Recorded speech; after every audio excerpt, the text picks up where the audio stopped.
नमो भगवते वासुदेवाय। ओम नमो भगवते वासुदेवाय।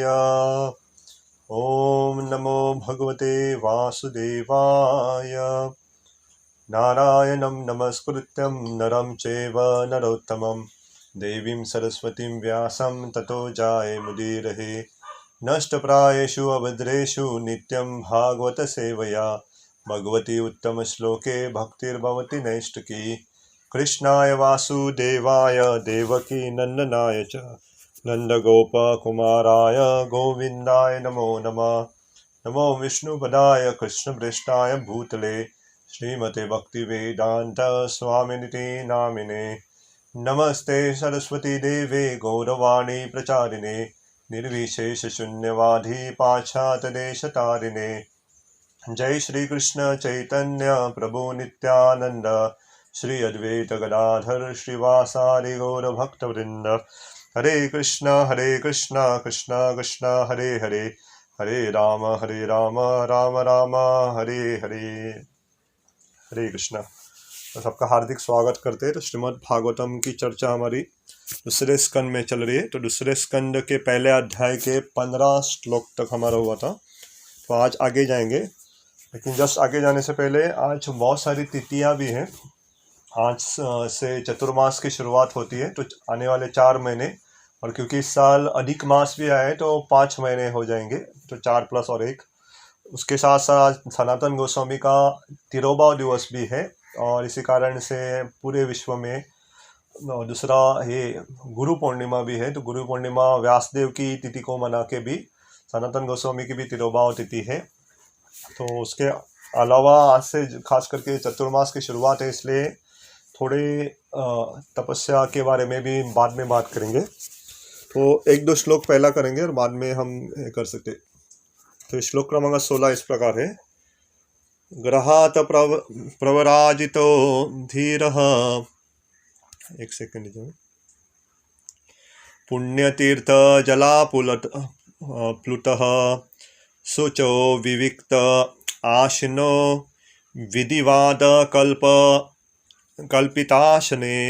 Grahat from one's home, pravarajitah having gone out, dhirah self-controlled, punya pious, tirtha sacred place, jala apluta fully washed, saucha cleansed, vivikte solitary, ashina seated, vidivata according to regulation, kalpita having done, asane on a sitting place. One should leave home and practice self-control. In a sacred place he should regularly bathe and sit down in a lonely place duly sanctified. तो यहाँ पे उल्लेख किया गया है कि एक व्यक्ति ने अपने घर को छोड़ के क्या करना चाहिए, अपने आत्म नियंत्रण के लिए प्रयत्न करना चाहिए, और एक तीर्थ स्थान पे जाके वहाँ पे नियमित रूप पे स्नान करके उनको वहाँ पे एकांत में वहाँ पे अपनी कार्य करने चाहिए। तो तात्पर्य, to prepare oneself for the better next life, one must get out of one's so-called home. The system of Varnashram Dharma or Sanatan Dharma prescribe a retirement from family encumbrances as early as possible after one has passed 50 years of age. तो प्रभुपाद शुरुआत करते हैं कि हमें, क्योंकि चर्चा चल रही है कि हमें तैयारी कैसे करनी है करके, तो क्या करने के लिए कहा गया है कि हमें एक एकांत स्थान पे, खास करके एक तीर्थ स्थान पे जा सकते हैं। प्रभुपाद यहाँ पे लिखते भी है कि एक व्यक्ति जब 50 साल के हो जाते तो इसकी तैयारी हो जाती थी, उसे वानप्रस्थ कहते थे। स्वयं एक व्यक्ति अपने पत्नी के साथ वो निकल पड़ते थे।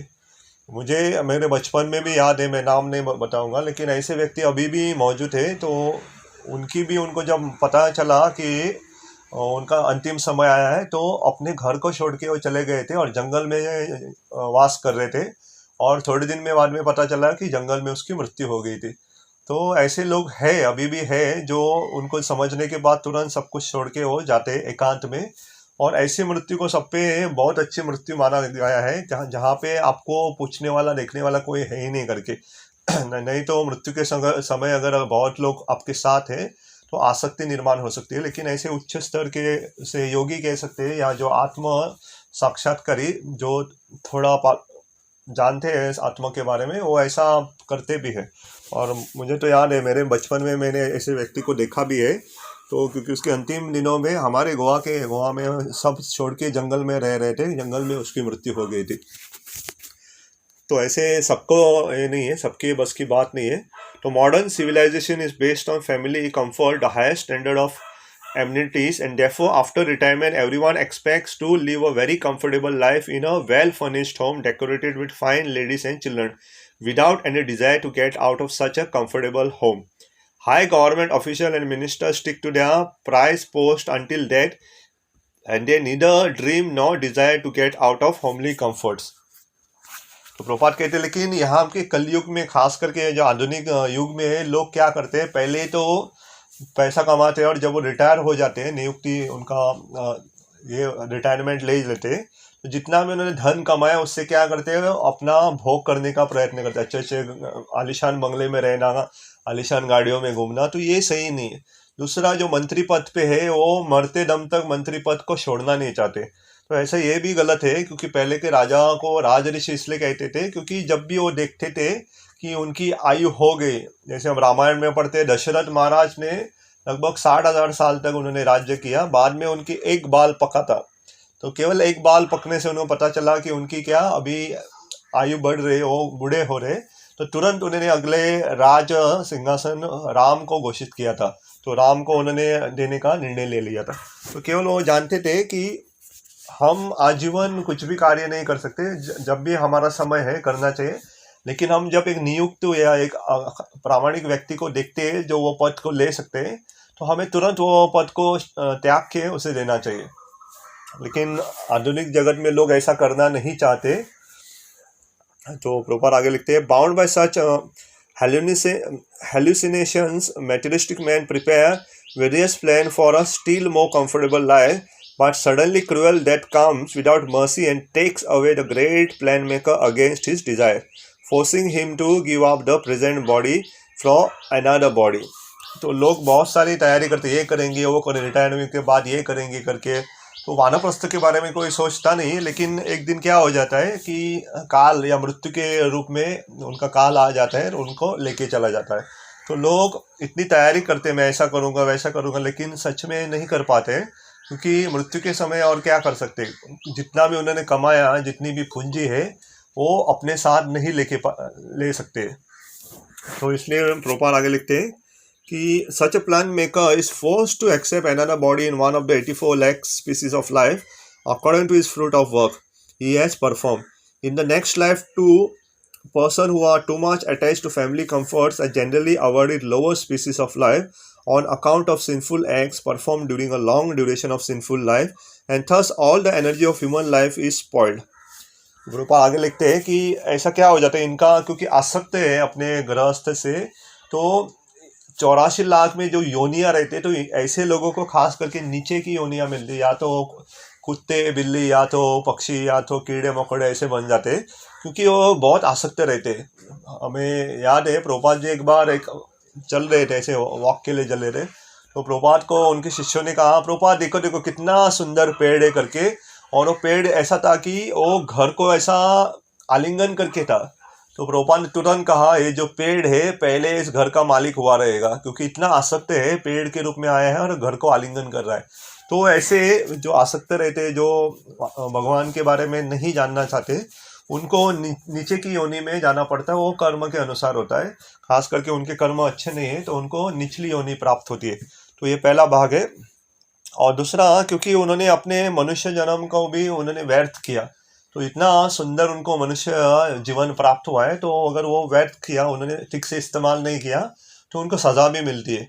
अगर मैं उदाहरण दे सकता हूँ, अगर किसी को एक नई गाड़ी देते है, समझो मर्सिडीज़ कार मिली आपको, अच्छी पूरी ब्रांड न्यू मर्सिडीज़ कार, और आपको उसका सही इस्तेमाल मालूम नहीं है, तो अगर आपने वो खेत में लेके गए और खेत को बोने के लिए इस्तेमाल किया, तो खेत की खिंचाई के लिए, तो उसका सही इस्तेमाल वो नहीं है। आप अच्छी उसकी सुविधा है, बहुत सारी अलग अलग सुविधा है, तो वो इस्तेमाल करना चाहिए। वैसे हमारा मनुष्य शरीर, हमें बहुत सारी सुविधा है, लेकिन हम इस्तेमाल कर रहे हैं भोग करने के लिए। भोग तो कौन, कुत्ते बिल्ली भी करते, तो अगर हम वही चीज़ें कर रहे हैं जो जानवर करे, तो हम में और जानवर में क्या अंतर रहेगा।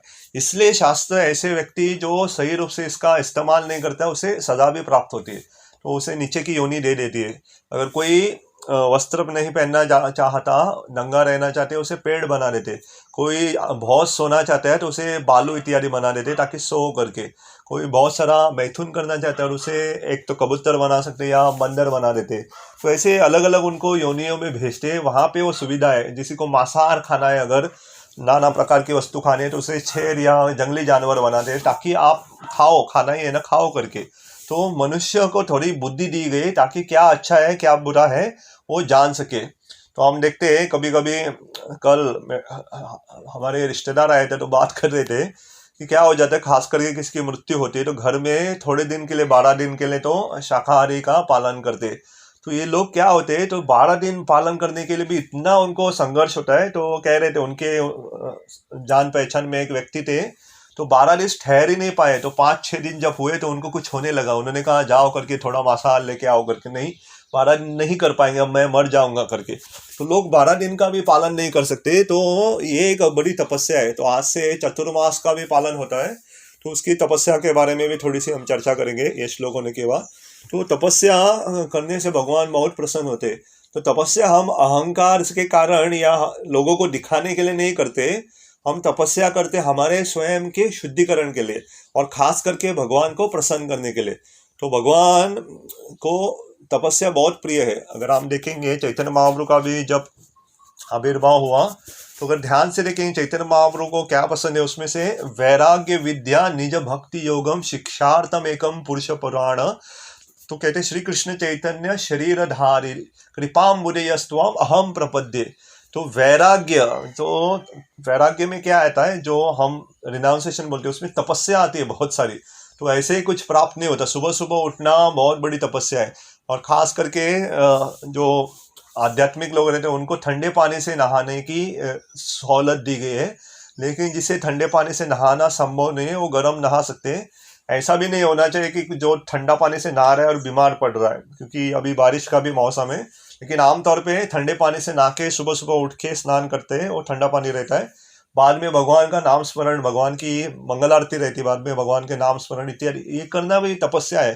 भगवान को भोग अर्पण करने, ये सारी तपस्या है और स्व इच्छा से हम करते हैं भगवान को प्रसन्न करने के लिए। तो आगे प्रभुपाद लिखते हैं, in order to be saved from the danger of spoiling the human form of life and being attached to the unreal things, one must take warning of death at the age of 50, if not earlier. The principle is that one should take it for granted that the death warning is already there, even prior to the attainment of 50 years of age, and thus at any stage of life one should prepare himself for a better next life. तो प्रभुपाद यहाँ पे ये जो मुद्दा कह रहे हैं बहुत जानना चाहिए कि पहले तो समझ लेना चाहिए कि 50 साल के बाद हमें तैयारी शुरू ही करनी चाहिए। लेकिन 50 साल तक जीवित रहेंगे उसकी क्या गारंटी है? 50 साल के पहले भी हम मर सकते हैं, इसलिए पहले से ही तैयारी करके रखो करके। लेकिन 50 साल के बाद तो एक व्यक्ति को पूरा वानप्रस्थ स्थिति में आना ही चाहिए। वानप्रस्थ पहले के जमाने में लोग घर बार छोड़ के जंगल में जाते थे, लेकिन अभी संभव नहीं है सबके लिए। पहले तो जंगल में इतने आपको कंदमूल फल इत्यादि प्राप्त नहीं हो गए जिससे आप निवारण कर सको। दूसरे तो आपको जंगल भी नहीं मिलेंगे इतने। इसलिए वानप्रस्थ का अर्थ क्या है? अपने समय को बाकी के भौतिक वस्तु से निकाल के घर में भी रह के आप वानप्रस्थ का जीवन जी सकते हो, जहाँ पे आपका पूरा समय जितना हो सके बाकी वस्तुओं में छोड़ के केवल भगवान की सेवा में लग सके। तो उसे भी वानप्रस्थ कह सकते हैं, जो पूरी तरह से भगवान की सेवा में लगा है। उसे अपने भौतिक कर्तव्य से कुछ लेना देना नहीं। वानप्रस्थी अपने बच्चों का या अपने परिवार की जो जिम्मेदारी रहती है वो दे देनी चाहिए कि बच्चे बड़े हो गए, अभी आप देख लो करके, अभी मैं भगवान के नाम जप भजन में अपना समय देना चाहता हूँ। तो ये वानप्रस्थ है। तो वानप्रस्थी का कर्तव्य है ताकि ज़्यादा से ज़्यादा। तो प्रभुपाद कहते हैं एक तो सही है कि 50 साल के बाद करते थे, लेकिन 50 साल तक जीवित रहेगा कौन कह सकता है? तो उससे पहले ही तैयारी करके रखो करके। The system of Sanatan Dharma institution is made that the follower is trained for the better next life without any chance that the human life will be spoiled. The holy places all over the world are meant for the residential purpose of retired person getting ready for a better next life. Intelligent person must go there at the end of life, and for that matter after 50 years of age, to live a life of spiritual regeneration for the sake of being freed from family attachment, which is considered to be the shackle of material life. तो प्रभुपाद कहते हैं कि ये बहुत सारे तीर्थ स्थान जहाँ पे हैं, तो वहाँ पे बहुत जगह पे सुविधा दी जाती है। अगर आप देखोगे, मैं बहुत सारे जगह जानता हूँ जहाँ पे आपको रहने की, खाने पीने की सुविधा भी देते। आप बहुत सारे तीर्थ स्थान पे खाने की तो कभी मुश्किल होगा ही नहीं, क्योंकि बहुत जगह पे तीर्थ स्थानों में आपको प्रसाद वितरण होता है। तो खाने का तो आप देख लें, सोने के लिए आप कहाँ पे भी सो सकते हैं। तो प्रभुपाद कह रहे हैं ऐसे तीर्थ स्थान में लोग अंतिम यात्रा, अंतिम दिनों की तैयारी करने के लिए जाते। तो उनका, क्योंकि अपने संबंधियों के साथ जो आसक्ति रहती है उससे थोड़ा दूर रह के वो पालन करते। इसे सबसे बड़ा माना जाता है, क्योंकि ये बहुत सूक्ष्म रहता है।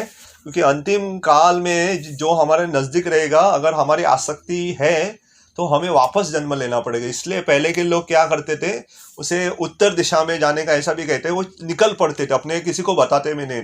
अगर आपने ध्यान से सुना रहेगा, जब अर्जुन वापस आते हैं द्वारका से, युधिष्ठिर महाराज को जैसे ही पता चलता है कि भगवान कृष्ण गए अपने भगवत धाम में, तो युधिष्ठिर महाराज किसी को बताते भी नहीं, पूछते भी नहीं मैं जाऊं करके, तुरंत निकल लेते।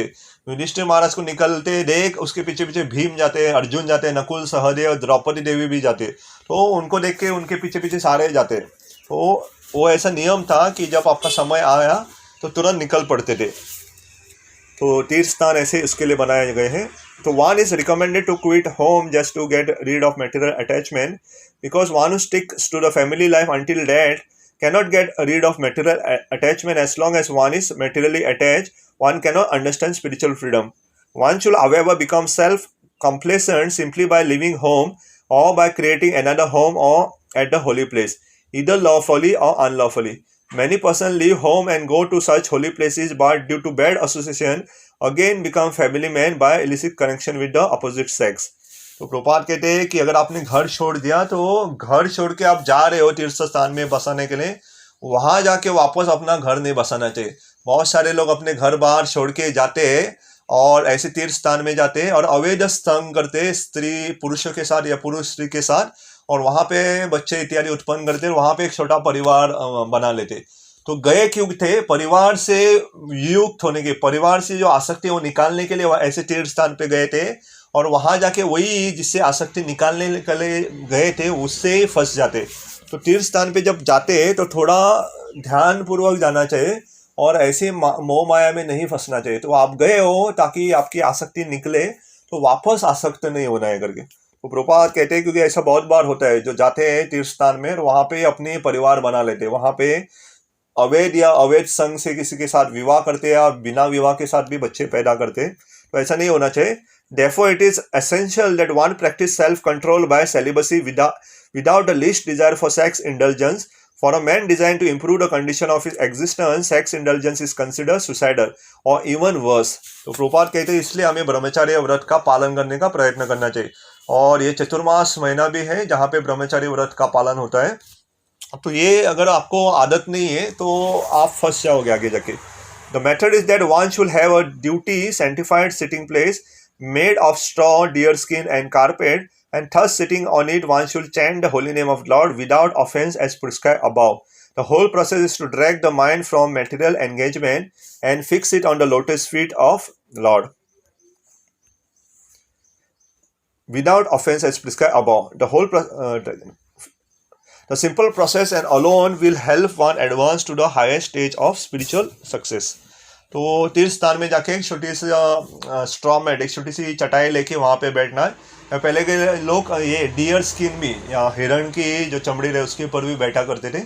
उसके पीछे भी एक कारण है, क्योंकि ये ऐसा नहीं उसके हिरण को मार के ऐसा करते थे, वो किसी मरे हुए हिरण का अगर चमड़ा मिले तो वो ले लेते थे, क्योंकि ऐसे चमड़ी पे अगर बैठ जाते हो तो आपको कीड़े मकोड़े ऐसे सताएंगे नहीं, चिंटी इत्यादि आपको आके काटेंगे नहीं तो बहुत बार अगर आप ऐसे जंगल में बैठे हो तो बहुत सारे ऐसे कीड़े आ सकते हैं, चिंटी आ सकते, तो ऐसे नहीं आते। दूसरा, और ऐसा कहा जाता है कि पशु भी आपको सताते नहीं, क्योंकि वो देखते हैं कि आप बैठे हो, उसके नीचे क्या है, एक जानवर की चमड़ी है, तो आपको सताने के लिए भी नहीं आते। तो ये भी एक कारण रहता था, तो ऐसा इस्तेमाल करते थे उसकी। दूसरा तो आपको आराम से बैठ के भी हो सकता था, लेकिन उसे इसके लिए वो मारते नहीं थे, ये भी जानना चाहिए। तो ये एक श्लोक हो गया आज का। तो जैसे मैंने कहा था आज बहुत सारी तिथि है, तो सबसे पहले मैं शुरुआत करना चाहूँगा चतुर्मास के बारे में। तो चतुर्मास हमें जानना चाहिए, 4 महीने हैं आज से, और आने वाले 4 महीने चतुर्मास कहा जाता है। ये खास करके चतुर्मास में सारे लोग जो आध्यात्मिक लोग रहते हैं अपनी साधना को बढ़ाते हैं। शास्त्र में बहुत सारी वस्तु करने के लिए कहा गया है, बहुत सारी तपस्या है। मैं कहूँगा जो आपको संभव है वो कर सकते हैं। सबसे पहले कहा गया है अगर हो सके तो दिन में एक ही बार खाना है, सबके लिए संभव नहीं होता, इसलिए मैं कहता हूँ जो आपको संभव है वो कर सकते हैं। दूसरा कहा गया है कि आपको खटिया पे या पलंग रहे तो उस पे नहीं सोना है, जमीन पे सोना चाहिए ये आने वाले 4 महीने। ऐसे अलग अलग तपस्या दी गई है। तीसरा, खास करके जितने भी हम नियमित माला करते हैं वो इस 4 महीने में उसे बढ़ाना चाहिए। अगर कोई एक कर रहा है तो ये 4 महीने 2 कर सकते हैं, 2 कर रहा है तो 4 कर सकते हैं, थोड़ा तो बढ़ा, जो 16 कर रहे हो थोड़ा बढ़ा के 18 या 20 कर सकते हैं, या उससे भी ज़्यादा कर सकते हैं। लेकिन ऐसा आज के दिन पहले दिन हम व्रत लेते हैं कि मैं ये आने वाले 4 महीने ऐसा ऐसा करने वाला हूँ करके। व्रत लेने से पहले थोड़ा सोच ले लो कि ये व्रत पालन भी होना चाहिए 4 महीने, ऐसा व्रत मत ले लो जो पालन नहीं होता करके। इसलिए हमारे आचार्य जो सिंपल व्रत दिया गया है, ये 4 महीने में पहले महीने में हम ये जो भाजी पाला रहता है ना, ग्रीन लीफी वेजिटेबल्स नहीं खाते पहले महीने में। दूसरे महीने में हम दही नहीं खाते, ये व्रत दिया गया जिसे पालन करना बहुत आसान हो जाता है। तीसरे महीने में दूध नहीं लेते तो दूध वर्जित हो जाता है, और चौथे महीने में खास करके उड़द दाल नहीं खाते। तो ये चारों आने वाले महीनों में ये व्रत पालन करते। इसके अलावा जैसे मैंने कहा आवेश, आवेश का मतलब दिन में एक बार खाना, वो भी व्रत है। पलंग के ऊपर न सोना, वो भी व्रत है। और मैं विशेष रूप से खास करके जो भी सुन रहे, और आपको भी अगर कोई पूछे तो बताना भी चाहिए, ऐसे बहुत सारे भक्त आज से बहुत सारे व्रत लिएंगे और थोड़े वक्त बताएंगे और थोड़े वक्त नहीं बताएंगे। तो इसलिए अगर कोई कहता है कि मैं नहीं खाऊंगा तो उसके पीछे का व्रत हो सकता है। तो आप बार बार उनको मत पूछो कि क्यों नहीं खाते प्रभु जी या माता जी, नहीं क्यों खाते, ऐसा नहीं क्यों करके, क्योंकि ये जरूरी नहीं कि आपको जानना है कि किसने क्या व्रत लिया है। अगर वो नहीं कहता है तो उसके व्रत का मान रखे। खास करके कार्तिक में बहुत सारे लोग मिठाई नहीं खाते या बहुत सारे लोग तला हुआ नहीं खाते, तो ऐसे बार बार मत पूछो करके।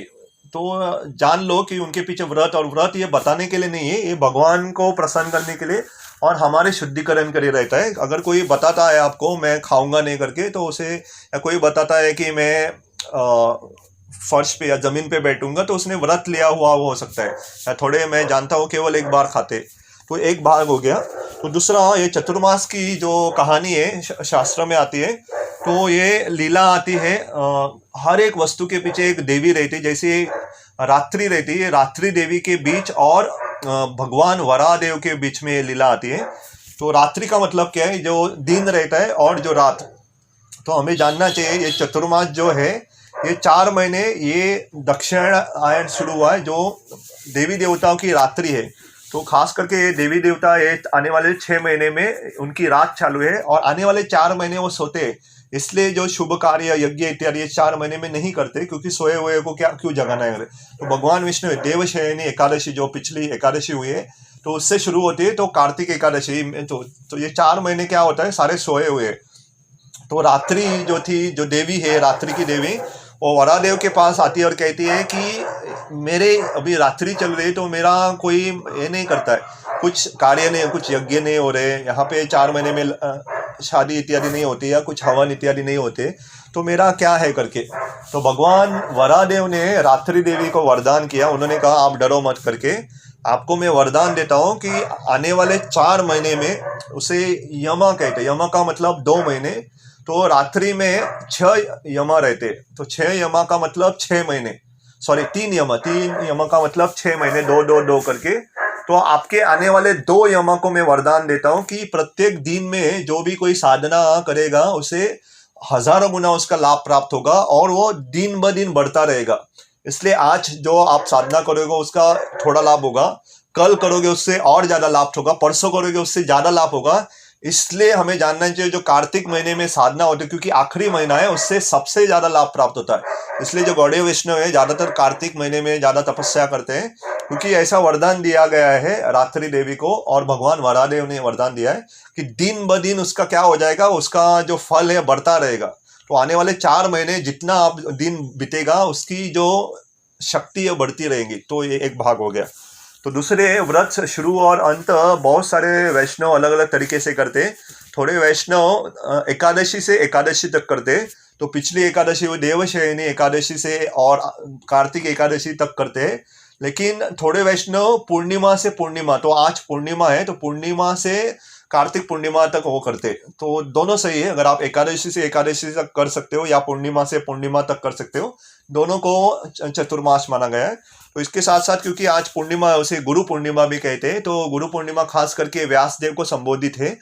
तो जिनके पास गुरु नहीं है और जिनके पास है भी, दोनों को मैं कहना चाहूंगा, अगर गुरु नहीं है तो उनके लिए तो लागू ही है।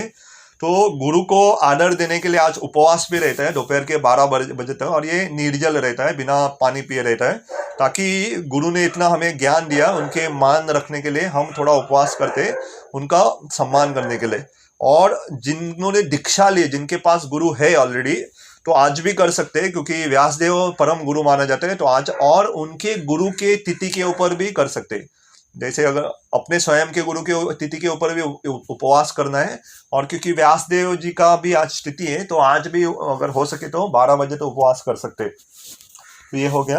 तो चतुर्मास का आप समझ में आया कि जैसे मैंने कहा, अभी अगर किसी ने व्रत नहीं लिया है तो मन में एक छोटा सा संकल्प ले सकते, मैं ये वस्तु करूंगा करके। जैसे मैंने उठे ही पहले स्नान करके ऐसे संकल्प लिया है, थोड़ा थोड़ा मैं ऐसा करूंगा करके। तो जिसने नहीं लिया तो आने वाले 4 महीने के लिए, और जैसे मैंने कहा जो आपको संभव है करके, बाकी के लोग कर रहे हैं इसलिए आप कर रहे हैं, ऐसा नहीं होना चाहिए कि बाद में अगर वो पालन नहीं हुआ तो अपराध हो जाता है। इसलिए जितना आपको संभव है, अगर, लेकिन थोड़ा तो बढ़ाना चाहिए। अगर आप 16 कर रहे हो तो 17 तो होनी चाहिए, 16 ही नहीं होना चाहिए। थोड़ा तो, व्रत का मतलब क्या है, थोड़ी तो तपस्या होनी चाहिए। तो तपस्या इतना भी नहीं होना चाहिए कि आपको संभाल ना सके, लेकिन थोड़ी कर सकते। जैसे मैं ये नहीं खाऊंगा, थोड़ी थोड़ी जो आपको संभव है करके। लेकिन कार्तिक में तो जब आएगा तो वहां पे और तपस्या बढ़ा सकते हैं। लेकिन ये 4 महीने थोड़ी सी तपस्या आप जो भी आपको संभव है सोच के ये करो करके। और खास करके मैं, ये शास्त्र में नहीं है लेकिन कलयुग के लिए बहुत लागू है, तपस्या कर सकते कि सोशल मीडिया थोड़ा कम करे सर। कि अगर कोई फेसबुक, व्हाट्सएप या जो भी इंस्टाग्राम हो या ट्विटर हो या यूट्यूब हो, भक्ति के अलावा, क्योंकि भक्ति के देखने हम जाते हैं लेकिन बहुत समय चला जाता है वहाँ पे, यहाँ वहाँ की बातें देखने। तो अगर उसमें बहुत, किसी का अगर बहुत समय जा रहा तो उससे भी थोड़ा उपवास कर सकते हैं, तो उससे भी थोड़ी तपस्या कर सकते। तो मैं रुकूंगा। तो तपस्या या चतुर्मास की मैंने छोटी सी कहानी कही, वरादेव भगवान, और रात्रि और दिन ब दिन ये बढ़ता रहेगा जो भी आप कार्य करते हो, तो उनको प्रसन्न करने के लिए भगवान ने ऐसा वरदान दिया। और जैसे आज हमने श्लोका भी देखा कि ऐसे व्यक्ति को घर छोड़ के जाना चाहिए जो आत्म साक्षात्कार के राह पे चला गया है। लेकिन प्रभुपाद ने कहा कि भक्तों को संभव है तो आके वृंदावन में रहो अंतिम दिनों में, लेकिन जिनको संभव नहीं, घर में रह के क्या करो, अपना समय भगवान की सेवा में डालो। तो इसे भी वानप्रस्थ कहते हैं, अगर हम पूरी तरह से भगवान को अपना समय दे रहे करके। तो ऑलरेडी समय हो चुका है, तो हम रुकता हूँ यहाँ पे।